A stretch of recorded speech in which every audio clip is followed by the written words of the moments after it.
I got plagiarized! Ah, that's awful. I thought that would make more of a noise. That was an anticlimax. Maybe I can have one added in post. There we go. Okay, so it is absolutely not my forte to delve into YouTube drama. This is not something I want to make a habit of. But in this particular instance, I don't really know that I have any other course of action, so here goes. So a little while back, I got a comment and an Instagram message from a couple of followers of mine just letting me know that they thought that my video essay analysing the movie Pearl had been stolen by a YouTuber who went by the name of Max Mira. And not only that, but it seemed like Max was having a lot more success with my video than I did, with a significantly higher view count. Now I'll be honest, this didn't immediately set off any alarm bells for me. While I appreciated my followers having my back like this, it did occur to me that this was probably just an instance of parallel thinking. After all, this was a video essay on an incredibly popular horror movie. I am not the only person to have done a video essay on Pearl. I will not be the last. And chances are that across all of those video essays, many people are kind of going to come to similar conclusions, similar analysis, and I don't know, it just felt like that's probably what had happened here. Maybe me and Max had really similar thoughts. But then I watched Max's video. Horror isn't necessarily a genre filled with the most sympathetic villains, especially the slasher subgenre. Now, horror isn't exactly a genre filled to the brim with sympathetic villains, especially in slashers. While a lot of the killers of these things have a touch of tragedy to their backstory, whether drowned in the lake as a kid, burned by some campers, or some severe mommy issues. Yeah, a lot of slasher killers have a touch of tragedy to them, whether it was being drowned in the lake as a kid or some severe type of mommy issues. Pearl can be sweet, and at times just feel like a normal, albeit slightly sheltered young woman in love with the movies and music. She can be very sweet at times and just feel like a normal, albeit slightly alternative young woman in love with movies and music. She's kind to her cows, kind to the alligator near the property, kind to her sister-in-law. She's kind to her cows, kind to the alligator, she even feeds him, and she's kind to her sister-in-law. The film layers this character with tragedy upon tragedy, but never in a way that feels gratuitously mean-spirited or artificially exaggerated. The film layers Pearl's character with tragedy upon tragedy, but never in a way that feels mean-spirited or exaggerated and over the top. So yeah, the video script is borderline identical to mine. There are moments where Max will kind of James Summerton up the thing a bit by changing a word or adding a paragraph of film recap between 2 points I was making where I didn't have that. But otherwise, these are unmistakably my words. There are long streaks where Max will just repeat verbatim exactly what I say. Mia Goth sells this downfall with such a performance that there's times in the movie It borders on heartbreaking. It doesn't matter that she's stabbing people with pitchforks, you still feel Mia Goth digging into the core tragedy tragedy of the character and making that front and center of what the audience is engaging with. It cannot be understated how important her presence is within this movie. And there's a really high chance that without her in the leading role, the whole thing could fall apart. I'm not going to bore you with example after example where you just watch my video and then watch Max repeat my words in their own voice. But just to give you a sense of scale of how much was stolen here is my original script for the Pearl video that I wrote. Now here it is again with highlights that make it into what you might call his script. Green highlights are where Max has said word for word exactly what I have written. You'll notice that's the most prominent highlight. Orange is where Max has changed a word or reordered a sentence but still makes the same core point. And strike throughs are where Max has removed a paragraph, either to put more recap of the film in the gap to fill the time, or just dropped something completely and moved on to the next sentence. If it helps give you an even further idea of just how much is plagiarized, here is just the stolen segments with the strike throughs removed. You will notice that this is still multiple pages of script and almost all of it is green. Legitimately, I believe the only original script additions made by Max for this video were the inclusion of an outro that was branded to their channel and a small little anecdote about him and his girlfriend dressing up as the Scarecrow and Pearl for Halloween. As far as I can tell, that is it. Now, like I say, I take no joy in doing anything that borders on YouTube drama, but I kind of felt like I had to make this video for a couple of reasons. One of them being that as I looked through Max's channel, he's actually pretty prolific in his output, and while I didn't find any other occurrences of plagiarism from me, it occurred to me that as somebody who's doing videos on lots and lots of horror movies, it would be really unusual for him to have created all of the videos himself and then just stolen my video. Like, that's a weird thing to do. If anything, you know, I'd kind of assume that they're plagiarizing from multiple sources. I don't have any evidence to that, but I don't know how I would identify that. So basically, I wanted to kind of call it out in case any of my followers or anybody you might know who you can let know about this is a kind of horror analysis YouTuber who might be on the smaller side of things, in case they want to check their videos against some of Max's output. I just think it would be very unlikely that everything they've wrote is entirely their own work, but for some reason they chose specifically to just steal my Pearl video. If they have done that, why, Max? Why would you do that? Just keep writing if you can write. Just keep doing your own work. Like, there's no need for it. And if they haven't done that, which arguably is more likely, then at least doing this video will kind of bring a light to that for anybody who might have had their work stolen. Again, I can't say that I know this for certain. It just seems like if somebody's going to put out, 50 plus videos on horror analysis and we can identify that one of them is completely stolen, that maybe there may be more cases within their portfolio. I also have some personal frustrations around the video that, maybe it's petty to make this video in response to those, but they are still kind of bugging me. One of the things that bothers me about Max's video is I mentioned that he made some changes to words and sentence structure, and I find that sometimes when he does this, he changes the meaning of my analysis in frustrating ways. So, for example, there's a moment where I say this. Her mother is needlessly spiteful to her. To which Max changes to this. Her mother is needlessly bitchy to her all the time. And if you've seen the film, you'll know what I mean when I say this. Pearl's mother isn't bitchy. This isn't some Mean Girls Regina George stuff. She is cruel, yes, but she's not bitchy.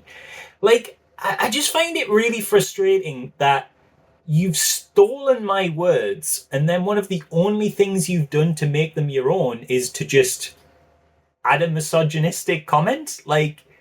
What? Why do that? It fundamentally misunderstands what that character was about, but uses my words to make that misunderstanding. And that just bothers me. Another reason that I kind of want to make this video is because Max has actually stole something that's quite important to me.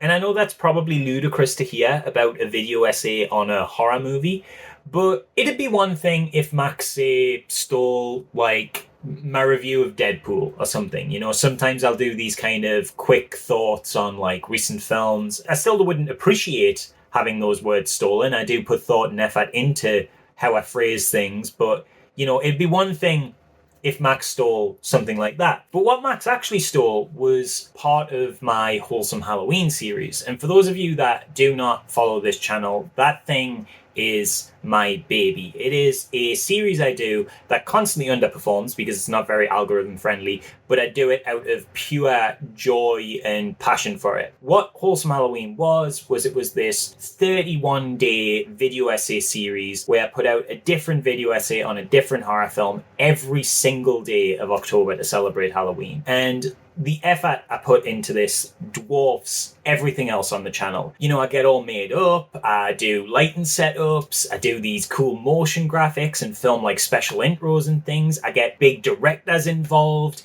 Some of the videos are nearly an hour long. There are hundreds of thousands of words I've wrote for this thing. I think the total by the end of it was I've wrote about 350,000 words for this thing.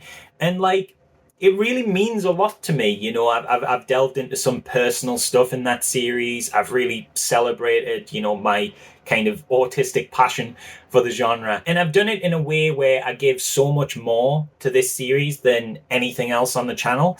And even though it's not as popular as, you know, if I upload like a Sonic 2 video because that's algorithm friendly or whatever, it means a lot to the people that watch it too, and that in turn means a lot to me. People have sent in fan art, people have commented saying like how much they love the series and they look forward to it and they share the teasers and stuff. Somebody made this. This is me. Somebody hand carved this out of wood and painted it and sent it to me from a different country because they love Wholesome Halloween so much. So yeah, I don't know. I think that Wholesome Halloween means a lot to me. It's kind of sacred, you know, and I've done some big things with it. The first series of Wholesome Halloween all built up to me releasing my first film, like my first serious attempt at a film on the Halloween day. The second didn't really do much, but I loved it anyway. The third was when I started to get lots of directors involved, and kind of most importantly to me, with the third series, which was the series I kind of finished on, and this is the part that really, really, really bothers me with what Max has stole. The third series I did for charity, and notably, Pearl, my video on Pearl, was from that series. So if we go back to the script that I had up on screen with all the strike-throughs, you might notice, if we scroll to the bottom, that the ending couple of paragraphs are completely removed. And that is where Max put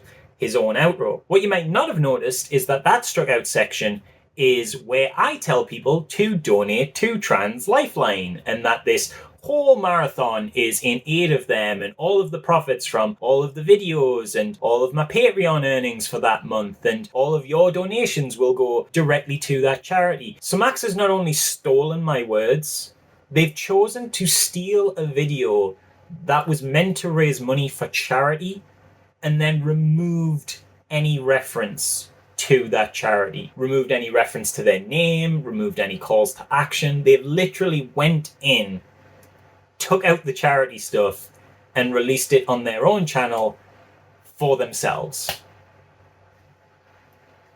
That's pretty shady, dude. Like, I genuinely do feel kind of bad calling you out because you're a small channel and stuff, but like, come on, man, that's not cool.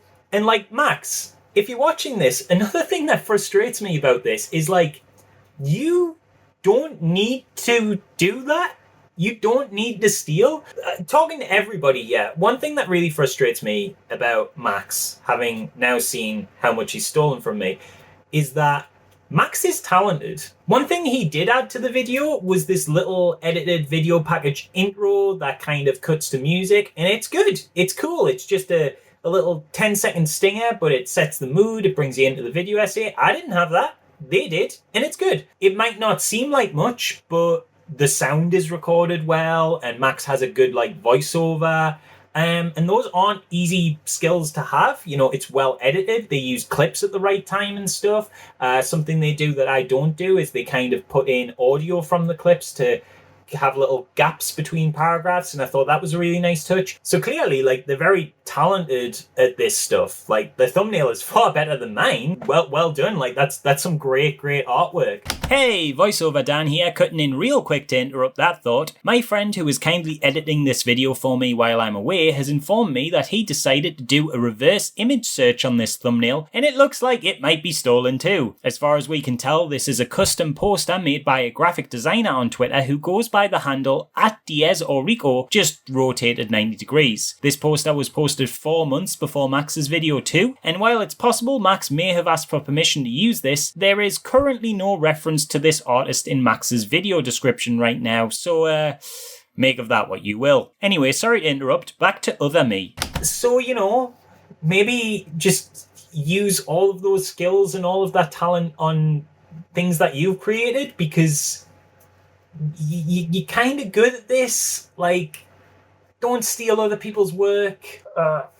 I don't know, man. This is all very frustrating, and to be honest, I don't really feel good about this video or like, doing a whole call out post. So I'm gonna try and end this thing on a positive. We're gonna try and take some of these lemons and make them into lemonade. I'm just going to close out this video by plugging some creators that I enjoy that are on the smaller side of things that, as far as I know, do not plagiarize. Please, none of you guys prove me wrong. That would be really ironic. But yeah, we're gonna plug some creators I enjoy that are on the smaller side of things and maybe get some eyes on their work. Some of this stuff is going to be pretty niche. I have fairly specific interests, specifically around like retro games. But if any of these people sound good to you, they make great stuff, go check them out, give them a subscribe, give them some support. Support small creators that really put the work in and do not steal stuff. Okay, so Horror Visuals. Horror Visuals is somebody whose work I've always respected. They are an active voice on Twitter mostly, and what they've done over the years is they've really cultivated this excellent community that champions independent horror gaming. He's constantly retweeting from small creators himself, and he has just started his own YouTube channel. Well, not just started, he's actually had it for a while, but he's started to upload more regularly, and it's really good. Who'd have guessed it? Somebody who's passionate about horror can make great content about horror. His most recent video, Why Do You Like Horror, is a really interesting look into the kind of psychology and the thought processes that go into appreciating horror. Yeah, check it out. Casey Explosion is somebody who is also kind of come from the Twitter sphere. They're more known on there, but they have just started a YouTube channel. One of the things they're using that YouTube channel for is to spotlight horror game demos. So far, it's really cool little 10-minute videos just looking at upcoming horror indie games. Very informative on why she likes things and what works, what's interesting about these games. It's just good stuff. And she only has 2 videos up at the minute, but I'm excited to see what she does next with her channel. Zillennial Dissonance, or Zillennial Rosa. This is a creator who I have been familiar with for a while. They do lots of kind of 2000s nostalgia stuff and deep dives into games. I really recommend their House of the Dead video. It's by far my favorite video on that subject. And their Paper Mario series is incredible. Like, it's a really deep dives, really passionate, really interesting, going through the entire Paper Mario series. It's just good stuff. It's great stuff. Arthur After Dark is a channel I've literally just stumbled on just before making this video, and they did a upload about 5 days ago from this recording called 5 horror games you should try, and the horror is in quotation marks because it's kind of talking about horror adjacent stuff. I thought it was a really great video. I thought it was really well edited, really well presented, really interesting picks and really interesting arguments as to why these games kind of fall into this sort of horror adjacent banner. Again, another one who's kind of new on here, but I'm excited to see what they do next. Gwen Loves Movies is a subscriber of mine, actually. I found her through her following me on Twitter and saw that she posted that she was doing this deep dive into the David Gordon Green trilogy of Halloween films. If you know me, you know that I love the first film in that trilogy. I do not rate the second one, and I actively loathe the third one. So it was interesting to hear from the perspective of somebody who was really passionate about all 3 of them. And even though, my opinions haven't totally changed on Halloween Kills and Halloween Ends, I found her arguments about what they kind of thematically meant and how they sort of tied together really interesting and really compelling. And yeah, it was just a really great video about somebody passionately talking about what they're passionate about, which is, that's my jam. I love that shit. And lastly, this is probably the biggest YouTuber I'm going to plug today. He's the only one that's actually bigger than me, and that is Sean Shaunson. I'm including him just because while he is a little bit bigger than me, I just think he should be huge. Like, his deep dives into like fan translated PlayStation 1 games, Japanese only PlayStation 1 games, fan translated Dreamcast games, going through the entire back catalogs of publishers and developers on the PS1 days is just incredible. Like, some of these videos are like 6 hours long and they are so well researched. And he's kind of humble about it. Like, he'll start videos going like, oh, we've got a lot to cover today, so I'm not going to talk about things too in depth. And then we'll come out with just the most deep research for every single title he covers throughout these kind of compendium videos. They are great stuff. I've learned so much about things I am really interested in from him. That they've got like a really cool vibe to them. His editing style's really nice, and the way he does the graphics and stuff. I don't know. I could gush about Sean Sorensen a lot. I just think his work's really, really good and should be celebrated and should be watched. And if you are remotely into the kind of PS1, Dreamcast, N64 era of video games, there are not many creators in that space that you could follow that can put out better videos than what Sean is doing right now. Anyway, hopefully that's a bit more of a positive note to end the video on. I'm sorry today's upload had to be such a bummer, and I'm sorry if I sounded kind of bitter throughout it. On top of the frustrations I have regarding the content of today's video, I've also recently lost one of my 3 jobs, and it was the one that was my main source of income, which funny enough is the only reason that I freed up enough time actually to do this video. So I suppose that's kind of a positive thing. I definitely want to end this video on a happy note though, so let's not linger on all of that. So yeah, check out those other YouTubers, they're really great. And just so end on something completely happy, I'm going to go get one of my dogs, whichever one will let us grab them, because they're really cute. This is Zayo. He's lovely. Say bye, Zayo. Bye. This is Hell. I felt we had only included one of them, so you're getting byes from everybody. Say bye, Hell. Bye. And finally, this is my big girl, Molly. She is a sweetheart. Say bye, Molly. Bye. Things might be terrible, but they're all wonderful. Hopefully that's a nice note to end on.